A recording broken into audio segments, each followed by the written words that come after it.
Om Shanti. English translation of Visri number 655, clarified on 19th April 2007 at Bangalore, Karnataka.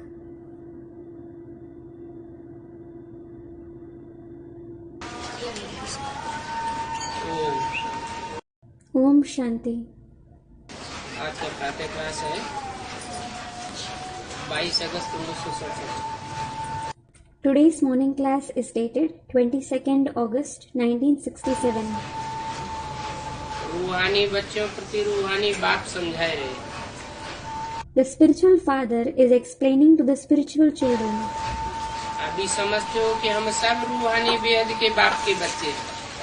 Now you understand, all of us are the children of the unlimited spiritual father. उनको बाप दादा कहा जाता है। He is called Baap Dada. जैसे तुम रूहानी बच्चे हो वैसे ये ब्रह्मा भी रूहानी बच्चे हैं। Just as you are spiritual children, similarly, this Brahma is also a spiritual child. Shiv बाबा का बच्चा है। He is the child of Shiv Baba.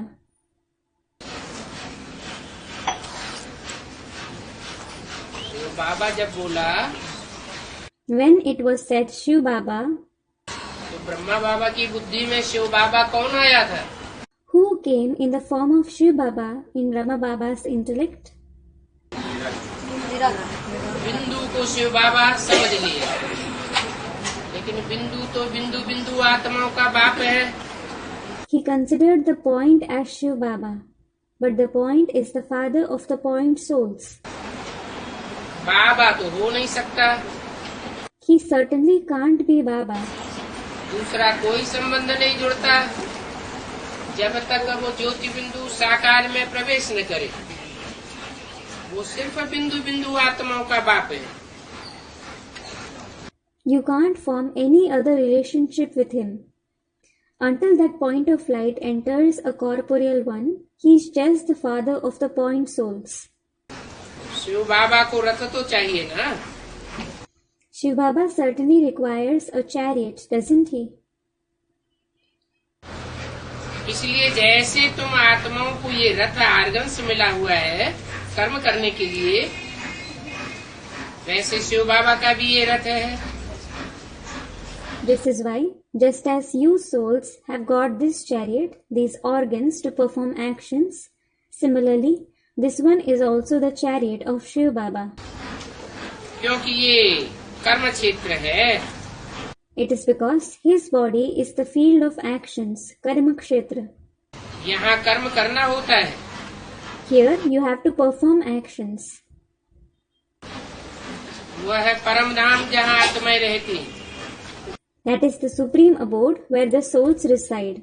वहाँ कोई कर्म करने की बात नहीं है। There is no question of performing actions there. आत्मा ने अभी ये जाना है कि हमारा वो घर है शांति धाम। Now the souls have come to know the abode of peace is our home. वहाँ ये खेल नहीं होता है। There isn't this play there. बत्तियाँ आदि कुछ भी नहीं होती है। There isn't anything like lights, etc. there. सिर्फ वहाँ आत्माएं रहती है। Only the souls reside there. आत्माओं के प्रकाश से प्रकाशित रहता है। It is illuminated with the light of the souls. वहाँ से आत्माएं आती हैं यहाँ पार्ट बजाने। From there, the souls come here in order to play their part. तो तुम्हारी बुद्धि में है ये बेहद का ड्रामा है। So, it is in your intellect. This is the unlimited drama. जो भी एक्टर्स हैं उनकी एक्ट शुरू से लेकर अंत तक तुम बच्चे नंबरवार पुरुषार्थ अनुसार जानते हो। You children know the act of all the actors from the beginning till the end, number-wise according to your Purusharth. तुम जानते हो यहाँ कोई साधु संत आदि नहीं समझाते हैं। You know, no sages, saints and so on explain here. यहाँ हम बच्चे बेहद के बाप के पास बैठे हैं। Here, you children are sitting near the unlimited Father. बेहद का बाप है, बेहद की गृहस्थी है। He is the unlimited Father. It is the unlimited household. साधु संत आदि की बात नहीं है। It isn't about any sage, saint, etc. यहाँ तुम बैठे हो जिस्म को भूलते जा रहे हो। You are sitting here and you continue to forget your body. अब हमको वापस जाना है Now you have to go back. और वापस जाने से पहले पवित्र भी जरूर बनना है। And you certainly have to become pure as well before going back. ऐसे नहीं कि शरीर भी यहाँ पवित्र बनना है। It isn't that the body also has to become pure here. ये तो पतित दुनिया है।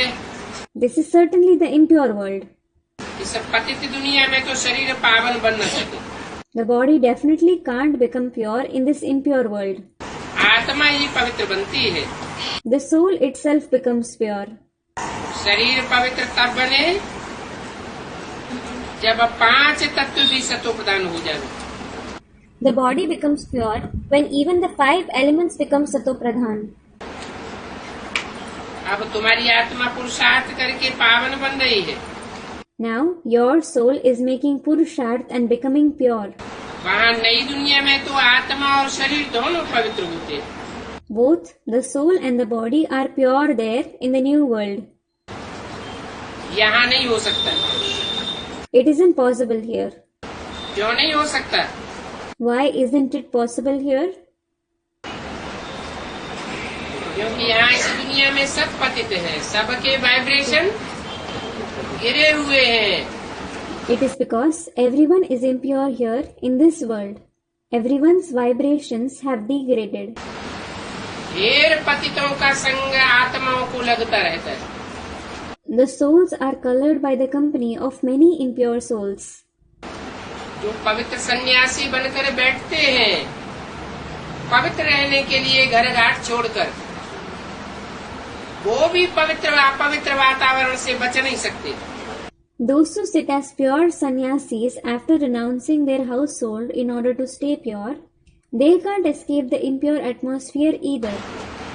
तो यहाँ कोई पवित्र नहीं हो सकता। So, no one can become pure here. आत्मा पवित्र बन जाती है तो पुराना शरीर छोड़ देती है। When the soul becomes pure, it leaves the old body. पुराने शरीर से उपराम हो जाती है। It goes beyond the old body. शरीर का कोई ममत्व नहीं रहता। It doesn't have any attachment to the body. Attachment छूट जाता है। It breaks the attachment. फिर नए तत्वों से नया शरीर बनता है। Then a new body is formed with new elements. नए तत्व भी चाहिए और नया शरीर भी चाहिए। The new elements as well as the new body is required. तुम जानते हो हमारी आत्मा बेहद के बाप को याद करती है।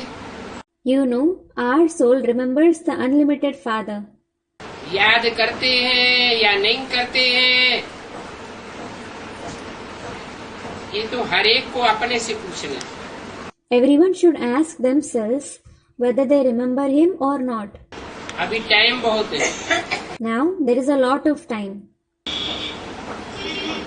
ऐसे भी नहीं है कि पढ़ाई पूरी हुई है। It isn't even that the study has completed.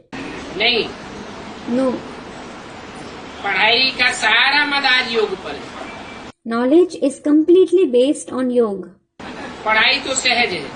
It is no doubt easy. समझ गए कि सृष्टि का चक्र कैसे फिरता है।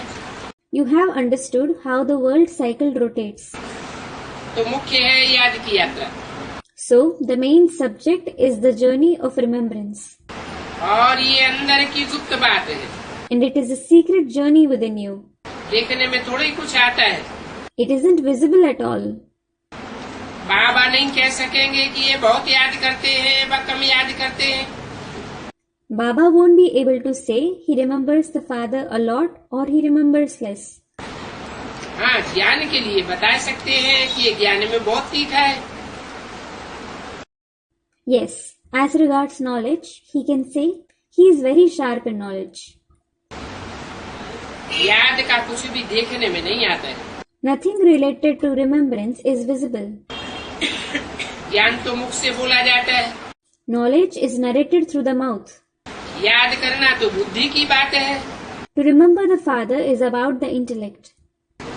ये तो अजपा जाप है। It is in fact Ajapa Jap, that is silent chanting. वो जाप अक्षर तो भक्ति मार्ग का है। The word Jap is of the path of bhakti. जाप का माना है कोई नाम जपना। Jap means to chant a name. यहाँ तो आत्मा को अपने बाप को याद करना है। Here, the soul has to remember its father. जपने आदि की बात ही नहीं। There is no question of chanting and so on at all.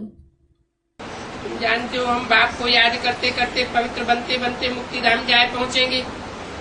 You know, we will go to the abode of liberation while remembering the Father and becoming pure. ऐसे भी नहीं है, इस ड्रामा से हमेशा के लिए मुक्त हो जाएंगे। It isn't even so that you will be liberated from this drama forever. नहीं। No. मुक्ति का अर्थ है दुखों से मुक्त हो जाना। Liberation means to be liberated from sorrow.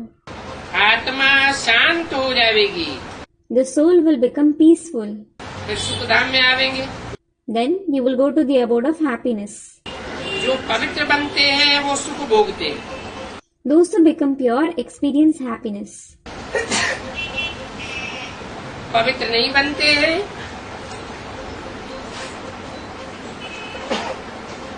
अपवित्र ही बनकर रहते हैं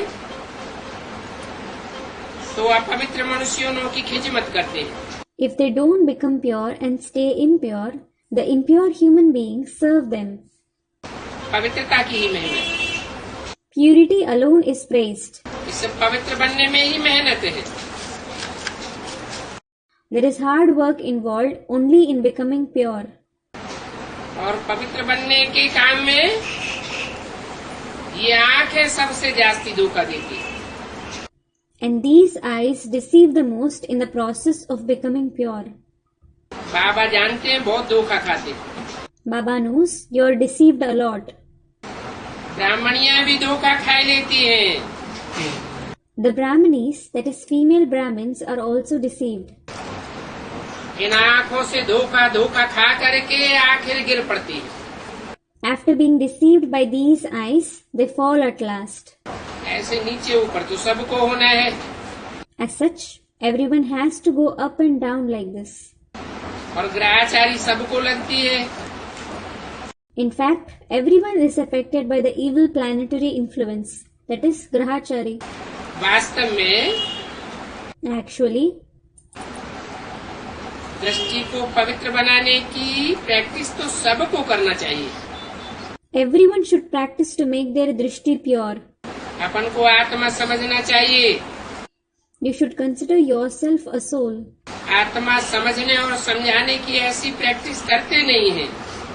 You don't make such practice of considering yourself a soul and making others consider it. ब्राह्मणी को ही समझाना है। Brahmanis alone should explain it. बाबा बाबा कहते हैं।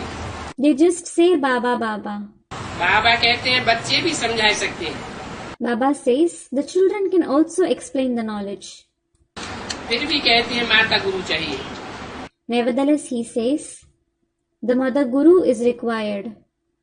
क्योंकि अभी माता गुरु का सिलसिला चलता है। It is because the order of the mother guru is in practice now. आगे पिताओं का सिलसिला था। Earlier, there was the order of the fathers. अभी पहले कलश माताओं को मिलता है। Now, the mothers receive the pot of knowledge first of all. यहाँ माताएं ही निमित्त बनती हैं। Here, the mothers alone become the instruments. और देखने में भी आता है माताएं मेजॉरिटी में हैं। And it is also seen that the mothers are in majority. पुरुष बहुत थोड़े हैं। There are very few men. कुमारियां राखी बांधती हैं पवित्रता के लिए। Maidens tie a rakhi for purity. Rakhi literally means a band of protection. भगवान कहते हैं काम महाशत्रु है, इन पर जीत पैरो। God says the vice of lust is the bitterest enemy. gain victory over it. तो भक्ति मार्ग में जो राखी बांधते हैं वो पवित्रता की निशानी है। The Rakhi that is tied in the path of bhakti is the sign of purity.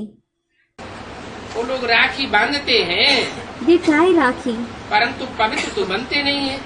but certainly don't become pure. तो वो सब बांधना करना आर्टिफिशियल हो जाता है। So, all these rituals like tying Rakhi, etc. become artificial. तो धागे की राखी कोई पावन बनाने वाली नहीं है। The Rakhi made of thread doesn't make anyone pure. इसमें तो ज्ञान का धागा चाहिए। The thread of knowledge is certainly required for it. पवित्र दृष्टि चाहिए। Pure vision is required. तो अभी तुम सच्ची सच्ची राखी बांधते हो। Now you tie the true Rakhi. अर्थ समझाते हो, समझते हो, You explain and understand its true meaning. ऐसी प्रतिज्ञा कराते हो। You make others take this vow. जैसे सिख लोगों को कंगन निशानी होती है, For example, the Sikhs wear a bangle that is Kangan as the sign of their religion. वास्तव में उसका भी अर्थ है। Actually, it too has a meaning. पवित्र बनने का कंगन है, It is the bangle of becoming pure. परंतु वह भी कोई पवित्र रहते नहीं है। But they don't stay pure either. पतित को पावन बनाने वाला एक ही बाप है। It is only the one Father who purifies the impure ones. गुरु लोग कोई शास्त्रों द्वारा पावन नहीं बना सकते। Gurus can't make anyone pure through the scriptures. क्योंकि शास्त्र तो मनुष्यों के द्वारा बनाए हुए हैं। It is because scriptures are made by human beings. और मनुष्य सब पतित मन वाले, And all human beings have an impure mind. सब पावन दुनिया में, इस पतित दुनिया में पावन कोई भी नहीं है। No one is pure in this impure world at all. सर्व का सदगति दाता शास्त्र नहीं हो सकते, पानी की नदियां नहीं हो सकती। The scriptures or the rivers of water can't be the giver of true liberation to everyone. और कोई गुरु भी नहीं हो सकता। A guru can't be that either. सर्व का सदगति दाता एक ही है।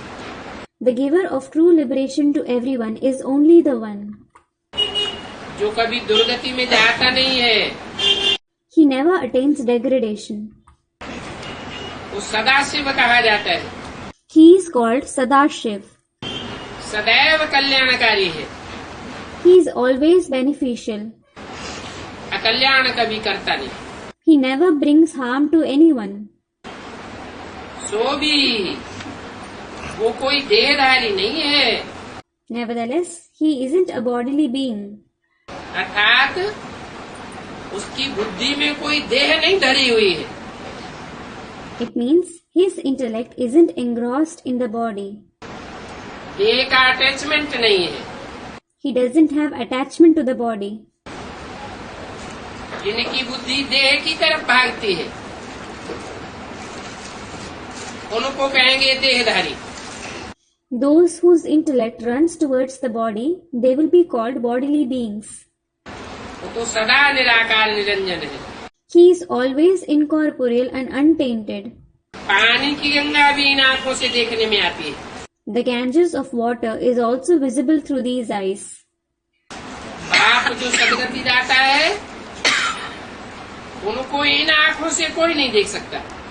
No one can see the Father who is the giver of true liberation through these eyes. ये तो स्थूल आंखें हैं। These are the physical eyes. सदगति दाता बाप को ज्ञान के तीसरे नेत्र से ही देखा जा सकता है। You can see the giver of true liberation, the Father, only through the third eye of knowledge. कोई कहते हैं हम गुरु का दर्शन करके आवे। Some say, we will go and have darshan of the Guru. Darshan means to have a glimpse. परंतु उसका तो दर्शन हो नहीं सकता। But no one can have his darshan. Supreme आत्मा को कोई देख नहीं सकते। No one can see that Supreme Soul. Supreme की तो बात ही छोड़ो, आत्मा को भी कोई नहीं देख सकते। Just leave the question of being supreme. No one can even see the soul. वो तो अंदर बैठी है। It is sitting inside the body. आत्मा निकल जाती है, बुद्धि से समझा जाता है, इन आंखों से निकलते हुए देख नहीं सकते। When the soul leaves the body, it is understood through the intellect. No one can see the soul leaving the body through these eyes. तो ये आत्मा बड़ी सूक्ष्म चीज है। So the soul is something very subtle. शरीर तो देखने में आता है, The body is certainly visible. ये आकाश आदि सब देखने में आते हैं, Everything, including the sky, etc., are visible. परंतु आत्मा देखने में नहीं आती। But the soul isn't visible. जो चीज आंखों से देखने में नहीं आती है, उसी को तीसरे नेत्र से याद करना। Something that isn't visible through the eyes, you should remember that itself through the third eye of knowledge. इन आंखों से जो कुछ भी देखते हैं, सब भस्म होने वाला है। Whatever you see through these eyes is all going to burn to ashes. सब कुछ विनाशी है जो आंखों से देखा जाता है। Everything that is visible through the eyes is perishable. सिर्फ एक आत्मा, वही अविनाशी। Only the soul is imperishable. अविनाशी आत्मा का पाठ अविनाशी ज्ञान से, ज्ञान नेत्र से देख सकते हैं। You can see the part of the imperishable soul only through the imperishable eyes of knowledge. रात्रि क्लास है 19 अगस्त 1967। It is the night class of the 19th August 1967. Baba seminar के पॉइंट्स क्लास में सुनाए रहे थे। Baba was narrating the points of seminar in the class. Seminar में points वही हैं जो सदैव चलते रहते। The points in the seminar are the same which are always narrated. बच्चों की बुद्धि में है हमको क्या समझाना है, The children have in their intellect what they should explain. क्योंकि मुख्य बात है ही समझाने की। It is because the main concept is to explain the knowledge. बाप का परिचय देना है और 84 जनों की कहानी सुनानी है। You should give the introduction of the father and you should narrate the story of 84 birds. एक तीजरी की कथा भी सुनानी है। You should also narrate the story of Tijri. Satyanarayan की कथा ही है। It is the very story of Satyanarayan. तीसरे नेत्र के खुलने की कथा है। It is the story of opening of the third eye. इसे अमरनाथ की कथा भी कहा जाता है। It is also called the story of Amarnath. Amarnath एक ही है। There is only one Amarnath. एक ही की कथाएं भक्ति मार्ग में सुनाते आए हैं।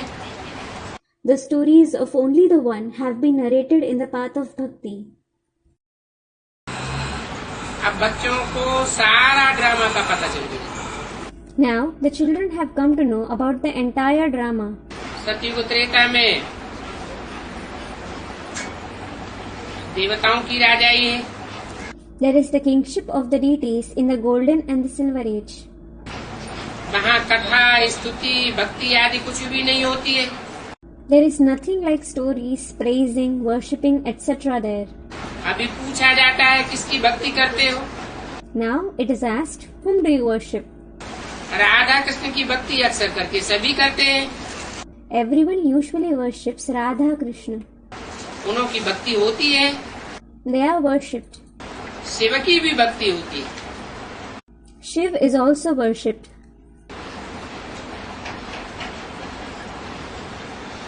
कृष्ण ने सत्यनारायण की कथा सुनाई, ये बात नहीं हो सकती। Krishna narrated the story of Satyanarayan. This isn't possible. Krishna Satyanarayan की कथा कैसे सुनावेंगे? How will Krishna narrate the story of Satyanarayan? क्योंकि जिन सत्यनारायण की कथा है वह तो कृष्ण को जन्म देते हैं। It is because the Satyanarayan whose story it is It is he who gives birth to Krishna after all. Krishna बच्चे के रूप में जन्म लेता है, Krishna is born in the form of a child. वो बाप की कथा कैसे सुनावेगा? How will he narrate the story of his father? हाँ, But yes, बड़े होकर उनको अपने बाप का टाइटल मिलता है, he receives the title of his father after growing up. तो ये नारायण बन जाता है। He himself becomes Narayan. उनको ये पता नहीं है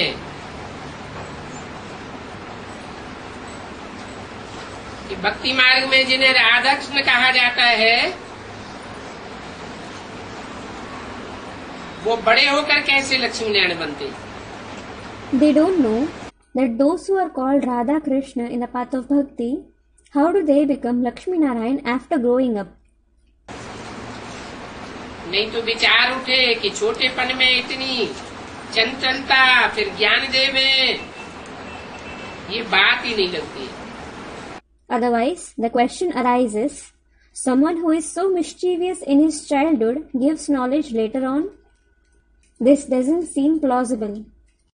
अब चंचलता तो संगम युग की बात है। Well, being inconstant is about the confluence age. सतयुग में तो देवताओं में कोई चंचलता होती ही नहीं है। The deities aren't inconstant in the golden age at all. और लक्ष्मी नारायण तो राजा रानी है। In addition, Lakshmi Narayan are the king and queen. जो राजा रानी है वो फिर राजयोग सिखा ही नहीं सकते। Those who are king and queen, they can't teach Raj Yoga. तो भक्ति मार्ग में मुझे हुए बहुत हैं। So, they are very confused in the path of bhakti. Krishna की आरती करते हैं तो कहते हैं जय जगदीश हरे। When they perform Krishna's Aarti, they say, Jai Jagadish Hare. Aarti means a ceremonial adoration with lighted lamps. अब जगदीश कृष्ण है क्या? Now, is Krishna Jagadish? और हरे? And what about Hare? दुखों का हरण करना ये कृष्ण का काम है क्या? तो दुख हरता फिर कृष्ण नहीं हो सकता। Is it the task of Krishna to remove sorrow? Then Krishna can't be Dukharta, that is the remover of sorrow. समझते हैं कि कृष्ण ने दुख हरे। They think that Krishna removed their sorrow. जब दुख पड़ता है तो देवताओं की पूजा करते हैं। When sorrow befalls someone, they worship the deities. तो तुम बच्चों को मालूम नहीं था शिव बाबा से क्या मांगना है। So, you children didn't know what you should ask from Shiv Baba. बाप सब कुछ बच्चों को समझाते रहते। The father keeps explaining everything to the children. इतना सब कुछ समझाते हैं तो प्रश्न पूछने की दरकार ही नहीं रहती है।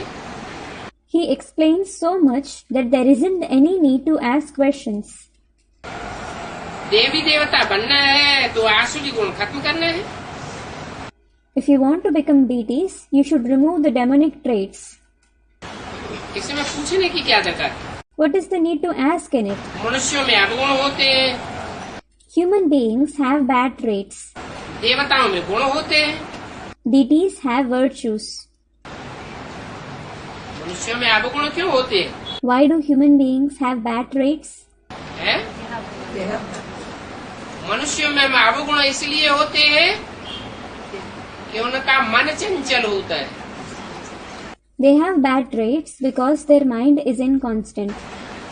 और देवताओं का मन अचल होता है, And the mind of the deities is constant. चंचल नहीं होता है।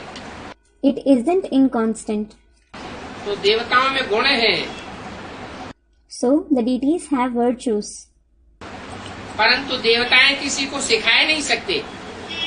But they can't teach anyone. क्यों? Why?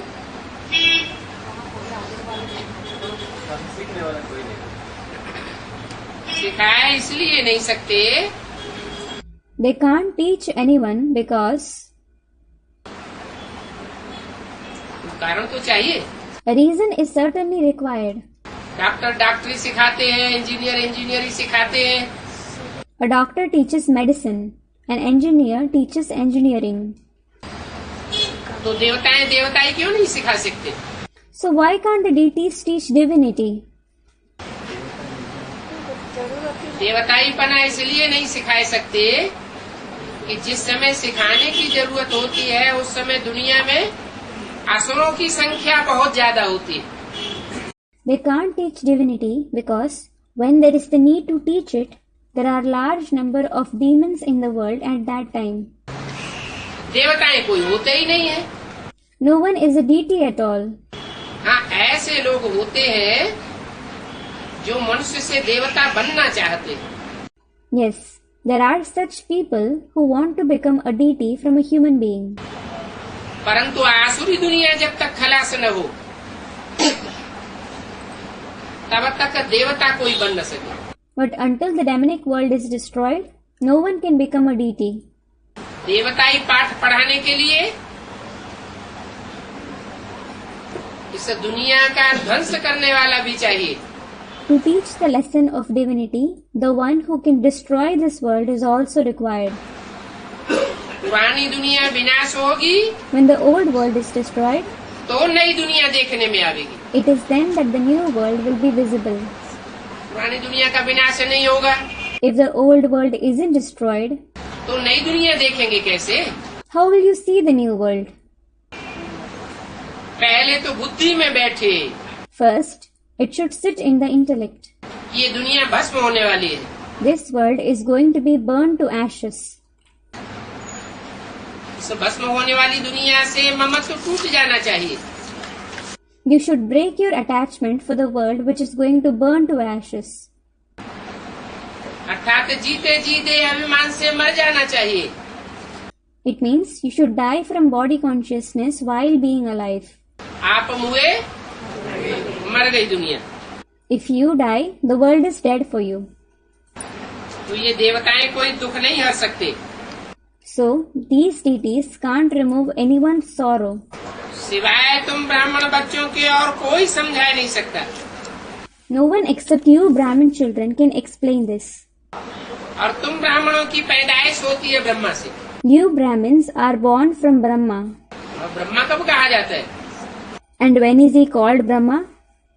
मैं जिस तन में प्रवेश करता हूँ उसका नाम ब्रह्मा रखता हूँ। The body which I enter, I name him Brahma. तुमको मिला है बाप समझाने वाला। So, you have found the Father who explains to you. कल पहले भी बाप ने समझाया था। The Father had explained to you a cycle ago as well. और अभी भी बाप समझाए रहे। And even now, the Father is explaining to you. इस प्रैक्टिकल बात की फिर कहानी बनती है। Later on, they make stories of this practical act. संगम पर हर बात होती है practical. Everything happens in practice in the confluence age. फिर भक्ति मार्ग में सिर्फ कथाएं बैठ सुनाते। Then they just sit and narrate stories in the path of bhakti.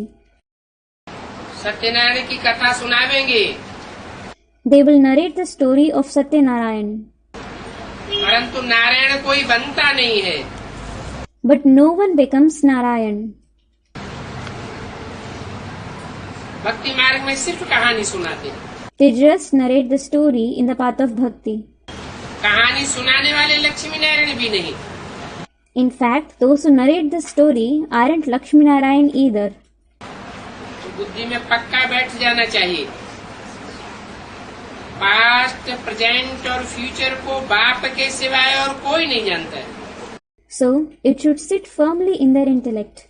No one except the Father knows the past, the present and the future. प्रदर्शनी में भी ये लिखना चाहिए।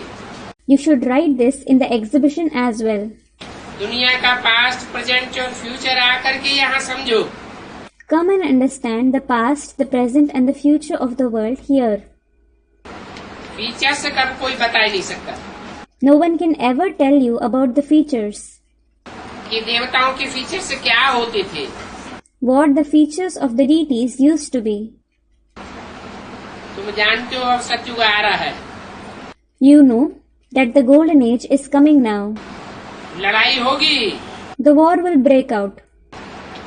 आगे क्या होगा वो कोई भी नहीं जानता है।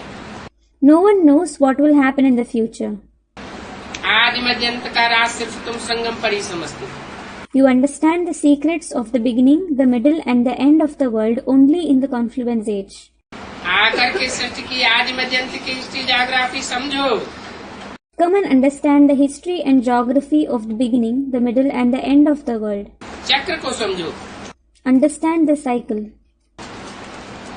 जो समझेंगे Those who understand it, पूरा समझेंगे सब सतयुग का चक्रवर्ती राजा बन जाएंगे। if they understand it completely, they will become the emperor of the golden age. सतयुग के लिए पवित्र जरूर बनना पड़ेगा। You will certainly have to become pure for the golden age. सृष्टि की आदि मध्य अंत को समझने से सतयुगी चक्रवर्ती विश्व के महाराजा बन सकते हो। You can become the emperor of the golden age world after understanding the beginning, the middle and the end of the world. ऐसे विचार सागर मंथन करना चाहिए। You should churn the ocean of thoughts like this. कैसे किसी को समझावे? How should I explain it to others? सब तो नहीं समझेंगे। Not everyone will understand it.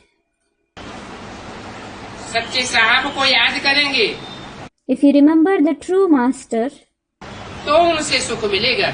it is then that you will receive happiness from him. सिखों में कहते भी हैं जप साहब। It is also said among the Sikhs, Jap Sahib. भक्ति मार्ग में तो नाम जाप करते हैं। They certainly chant the name in the path of bhakti. भक्ति मार्ग में शास्त्रों में जो भी नाम है वो काम के आधार पर है। All the names that are mentioned in the scriptures in the path of bhakti are based on the actions performed by them. कर्तव्य की बात है। It is about the actions performed. तो कर्तव्य को याद किया जाता है तो भक्ति मार्ग में नाम जाप करते हैं। So, when people remember their action, they chant the names in the path of bhakti. काम के आधार पर नाम पड़े हैं। The names have been kept on the basis of the actions performed. तो जिनको याद करते हैं उन भगवान से सब प्रकार के सुख मिल सकते हैं। You can receive every kind of happiness from God whom you remember. सिर्फ याद करें और मालूमात कुछ भी न हो, न उनका नाम मालूम है, न रूप मालूम है, न देश का पता है, न कर्तव्य का पता है, तो याद करने से फायदा ही क्या हुआ? If you just remember him but don't know anything about him, you know neither his name nor his form, you neither know his country nor his task, then what is the use of remembering him? अभी तो practical बात है। Now, these are the concepts in practice. बाप को याद करने से सच्चखंड स्वर्ग का मालिक बन सकते हो। You can become the masters of the abode of truth, that is Sachkhand, that is heaven, by remembering the Father. तो पहले जानना, पहचानना, फिर याद करना। So, you should know him first, recognize him, and then remember him. बाप सच्चखंड स्थापन करने वाला है। The Father is going to establish the abode of truth. सच्चा बादशाह कहा जाता है। He is called the true emperor. बाप कहते हैं मैं तुमको रियल परिस्तान का मालिक बनाता हूँ। Father says, I make you the master of the real land of fairies. तुम परिस्तान की परी बन जाते हो। You become the fairy of Paristan.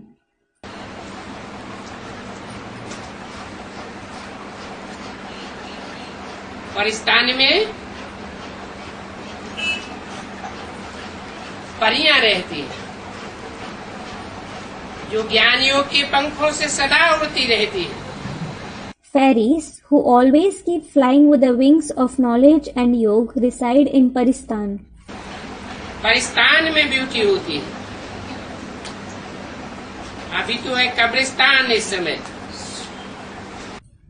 There is beauty in Paristan. Now it is a graveyard at present. वैसी natural beauty हो नहीं सकती है।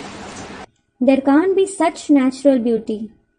माया ने सबको कब्र दाखिल कर दिया। Maya has buried everyone in the grave, that is Qabr Dakhil. सब आत्माएं जैसे मुर्दा बनी पड़ी। All the souls have become like corpses. शास्त्रों में लिख दिया है। It has been written in the scriptures कि जब विनाश बरपा होगा तो कब्र दाखिल आत्माओं को खुदा आकर के उठावेंगे। when destruction takes place, Khuda, that is God, will come and awaken the souls buried in grave. अब जानते भी है नहीं कि कब्र दाखिल कैसे होते हैं। आत्मा अपने स्वरूप को भूल जाती है, अर्थात कब्र दाखिल हो जाती है। Now, you don't even know how someone becomes Qabr Dakhil.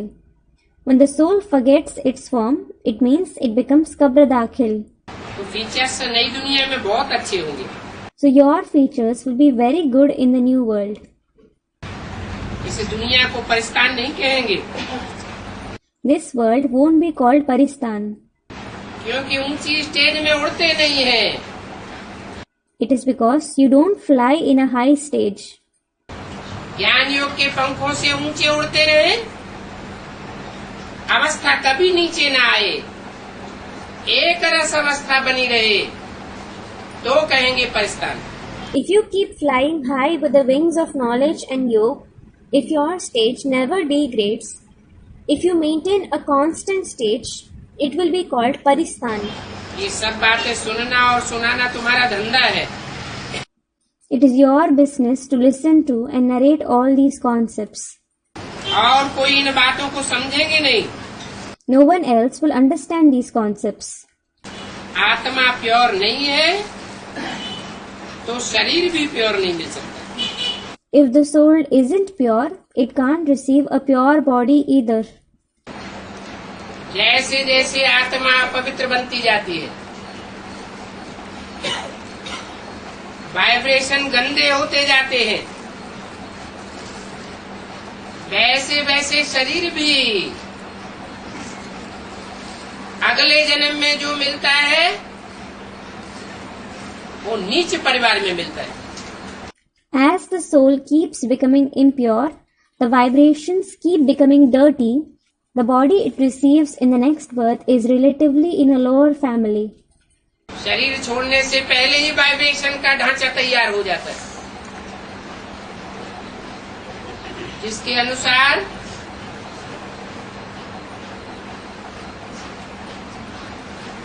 बच्चे का शरीर तैयार होता है। The structure of vibrations is already formed before leaving the body, according to which the body of a child becomes ready. स्थूल ढांचा तैयार होता है, A physical structure is formed. निर्जीव पिंड तैयार होता है, The fetus is formed. शरीर छोड़ने वाले के वाइब्रेशन अपवित्र, और जितने परसेंटेज में अपवित्र उतना शरीर भी गलीज मिलता है। The vibrations of the one who leaves the body is impure, and the percentage to which it is impure, it receives an impure body to that extent. और जितना पवित्र वाइब्रेशन होगा उतना शरीर भी पवित्र मिलेगा। And the purer the vibration someone has, the purer the body he will receive. अच्छे परिवार में जन्म मिलता है, He is born in a good family. नंबरवार तो होते ही हैं। They are certainly number-wise. सब पुरानी दुनिया में भी नंबरवार है और नई दुनिया में भी नंबरवार है। All are number-wise in the old world as well as in the new world. नई दुनिया में भी कोई साहूकार के यहाँ जन्म लेंगे, Someone will be born to rich merchants in the new world, कोई राजा के यहाँ जन्म लेंगे, and some will be born to the king. चांडाल के यहाँ जन्म लेंगे, Some will be born to Chandal. तो अभी आत्मा को पवित्र बनाने की बात है। So now it is about purifying the soul. आत्मा पवित्र बनती है तो परमात्मा बाप के अंत को भी जान लेती है।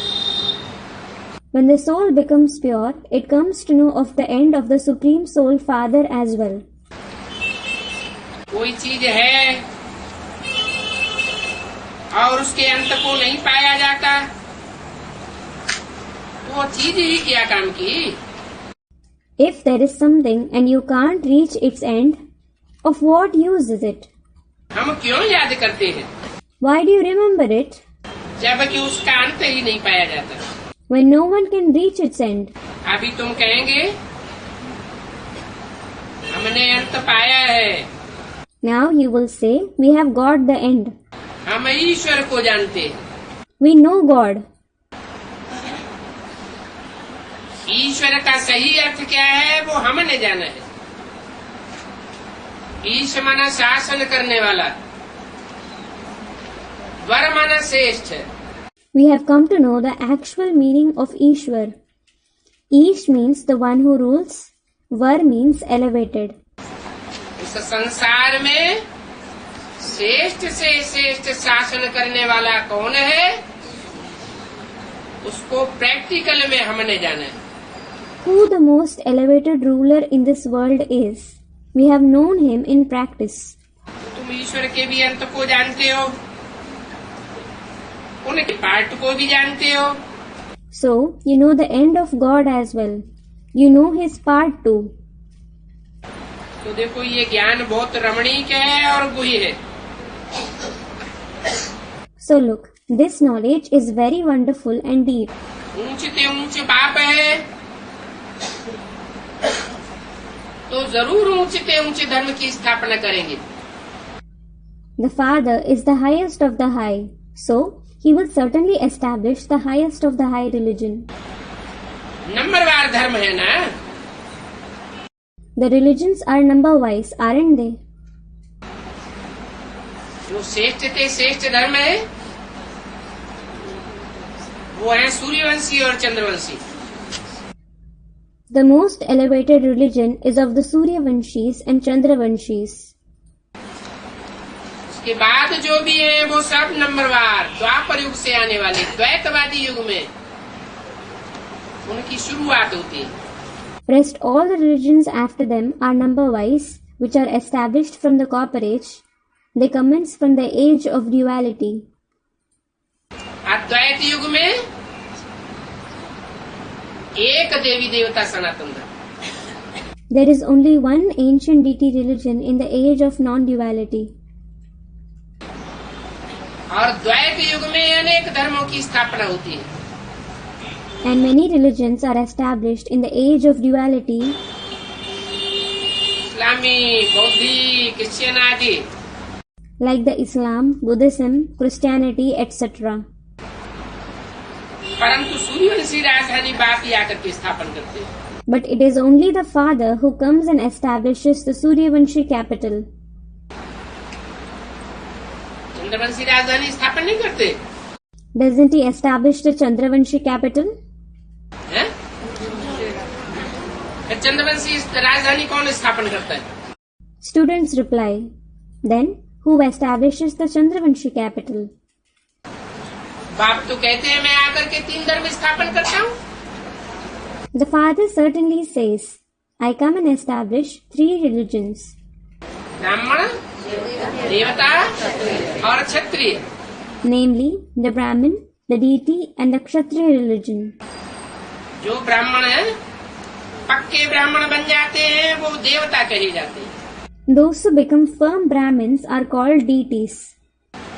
और जो देवता बनते बनते फेल हो जाते हैं वो क्षत्रिय कहे जाते हैं। And those who fail while becoming deities are called Kshatriya. तो बाप श्रेष्ठ धर्म की स्थापना करते हैं, सूर्यवंशी धर्म। So, the Father establishes the highest of the high religion, namely the Suryavanshi religion. बाप ने स्थापन किया।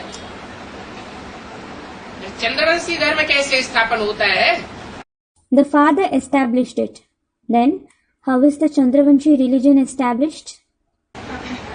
फेलियर कैसे बनते हैं? How do they become failures? जो नई दुनिया के फर्स्ट लक्ष्मी नारायण नर से नारायण बनने वाले हैं, वो तो पूरे पास होने वाले हैं। Those who are going to become the first Lakshmi Narayan of the new world, who become Narayan from a man, they are those who pass fully. वो भी 16 कला संपूर्ण और उनकी सारी प्रजा भी 16 कला संपूर्ण बनती है।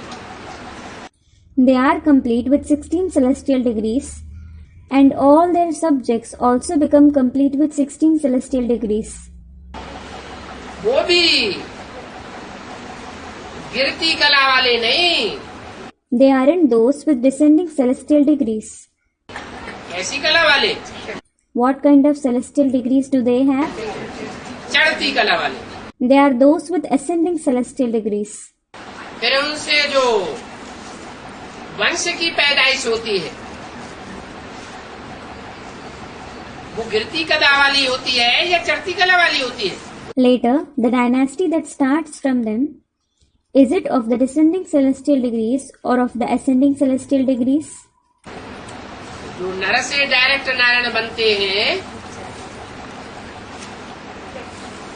ऊंचते ऊंच बाप जिन्हें नर से नारायण बनाता है, ऊंचते ऊंच विश्व का मालिक बनाता है, उन विश्व के मालिक से जो पैदाइश होती है,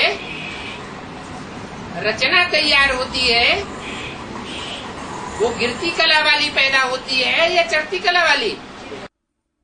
Those who become Narayan from a man directly, those whom the highest of the high father makes Narayan from a man, those whom he makes the master of the highest of the high world, those who are born from the master of the world, the creation which is created, is it of the descending celestial degrees or the ascending celestial degrees? गिरती कला वाली होती है। They are those with descending celestial degrees. और उत्तरोत्तर जितनी भी पीढ़ियां आती जाएंगी, सब गिरती कला वाली होती जाएंगी। And all the generations that will come further and further will be of the descending celestial degrees. उन्होंने वो पुरुषार्थ कहाँ किया? जो गिरती कला में जाकर के जन्म लेते हैं। और वो पुरुषार्थ किसने कराया उन्हें? Where did they make such purushart that they are born in the age of descending celestial degrees? And who enabled them to make such purushart? बाप तो सूर्यवंशी बनाते हैं। The father certainly makes you Suryavanshi. सूर्य और सूर्यवंशियों को कलाओं में नहीं बांधा जा सकता। The son of knowledge and the Suryavanshis can't be bound in celestial degrees.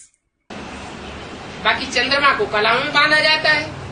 As for the rest, the moon is bound in celestial degrees. जो भी चंद्रवंशी है, सब कलाओं में आते हैं। All the Chandravanshis are bound in celestial degrees. तो जो कलाहीनता में आकर के पहला जन्म लेते हैं, उन्होंने पढ़ाई किससे पढ़ी? So, those who became devoid of celestial degrees and have first birth, from whom did they study? है? जरूर संगम युग में जब बाप आया, तो एक बाप को छोड़कर जरूर कोई देहधारियों से पढ़ाई पढ़ना शुरू कर दिया। Certainly, when the father came in the confluence age, they must have left him and started studying from the bodily beings. उनके प्रभाव में आना शुरू कर दिया। They started coming in their influence और बाप को छोड़ बैठे, and left the father. बाप की पढ़ाई को छोड़ बैठे। They left the father's knowledge. इसलिए बोला कि बाप ही सूर्यवंशी राजधानी स्थापन करते हैं। This is why it was said, the father himself establishes the Suryavanshi capital. और जो भी स्थापना होती है और धर्मों की, उनकी स्थापना के निमित्त कोई और बन जाते हैं। All the other religions that are established, someone else becomes the instrument to establish them. इस पुरुषोत्तम संगम युग को कोई नहीं जानते। No one knows this Purushottam confluence age, जहाँ उत्तम ते उत्तम पुरुष अर्थात आत्माएं तैयार होती हैं। where the best among the Purush, meaning the souls, become ready. 16 कला, 14.5 कला या 15.5 कला आत्माएं तैयार नहीं होती। The souls who are 15 3/4, 14.5 or 15.5 celestial degrees don't become ready. कैसी आत्माएं तैयार होती हैं? What kind of souls become ready? 16 कला संपूर्ण आत्माएं तैयार होती है। The souls complete with 16 celestial degrees become ready. सब पुरुषोत्तम नहीं होते, यथा राजा तथा प्रजा। Everyone is Purushottam Purushottami here. As is the king, so are the subjects. वो एक ही डायनेस्टी है जहाँ के लिए गायन है यथा राजा तथा प्रजा। That is the only dynasty for which it is sung. As is the king, so are the subjects. परिवार में जो भी 4.5 लाख का परिवार होगा, सबकी पक्की आत्मिक दृष्टि होगी। न कोई किसी को ऊंची दृष्टि से देखेगा, न कोई नीचे दृष्टि से देखेगा। In a family, all the 4.5 lakh members of the family will have a firm soul conscious vision. No one will either look high upon others or will anyone look down on someone. पद होंगे, There will be positions, लेकिन सब आत्मिक दृष्टि वाले होंगे। but everyone will have the soul conscious vision. तुम बच्चों को ये सब बातें बतानी होती है। You children have to explain all these concepts. पुरानी दुनिया का विनाश और नई दुनिया की स्थापना। The destruction of the old world and the establishment of the new world. नई दुनिया 16 कला संपूर्ण बनने वालों की होगी। The new world will be of those who become complete with 16 celestial degrees. कम कला का जो पुरुषार्थ करते हैं, कमजोर गुरु जो धारण करते हैं, वो पूरे 84 जन्म नहीं ले पाते। Those who make the Purusharth of fewer celestial degrees, those who assimilate weak traits, they aren't able to have complete 84 births.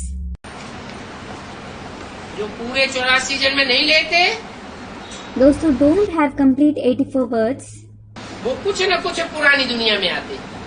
they come in the old world to some or the other extent. जो भी पुरानी दुनिया में आने वाले हैं, उन सब का विनाश हो जाएगा। All those who are going to come in the old world will be destroyed. तुम्हारी आत्मा और तुम्हारी ये शरीर रूपी नैया, ये डूबने वाली नहीं है।